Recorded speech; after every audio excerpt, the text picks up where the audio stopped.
Mes produits n'ont pas donné ce que j'espérais, Michel Sardou a dû mettre un terme au business qu'il avait lancé en parallèle de la musique. Michel Sardou, bien plus qu'une légende de la chanson, a longtemps eu une autre passion, l'élevage de chevaux de course. Mais après des années d'investissement, le chanteur a annoncé mettre fin à cette aventure. Car c'est bien connu, le milieu hippique n'est pas fait pour les portefeuilles timides. Et pour Michel Sardou, fini de jeter l'argent par les fenêtres de l'écurie après avoir essuyé plusieurs déceptions par les performances de ses poulains. J'ai arrêté les chevaux parce que j'étais très déçu. J'ai fait de l'élevage, mes produits n'ont pas donné ce que j'espérais et pourtant j'avais mis le paquet. Au bout d'un moment, j'en ai eu marre d'être 4e, 5e. Ça coûte une fortune. Pourtant j'ai gagné pas mal de courses, j'étais content, c'est davantage une déception d'éleveur. Je n'aurais pas dû me lancer dans l'élevage, expliquait-il pour le média Le Pays d'Auge.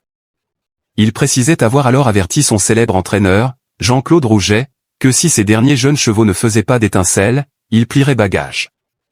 J'ai dit à Rouget, si mes derniers yearlings ne sont pas bons, on laisse tomber. Et nous avons laissé tomber. C'est un peu triste que ce soit terminé.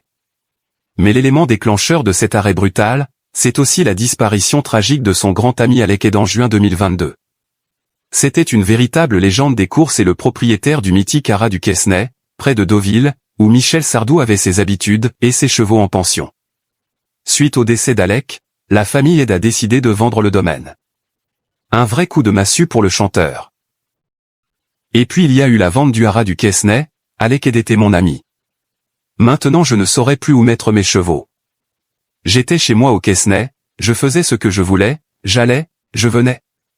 C'est un peu triste. Que ce soit terminé. Dans la foulée, Michel Sardou a même mis en vente son propre manoir normand, le manoir de la Haule, situé à quelques kilomètres de là. La page normande est définitivement tournée. Direction à la place Le Sud. Et Bormes-les-Mimosas dans le Var, plus précisément, où il a acheté une superbe villa avec piscine, salle de cinéma privée, vue sublime et voisins célèbres.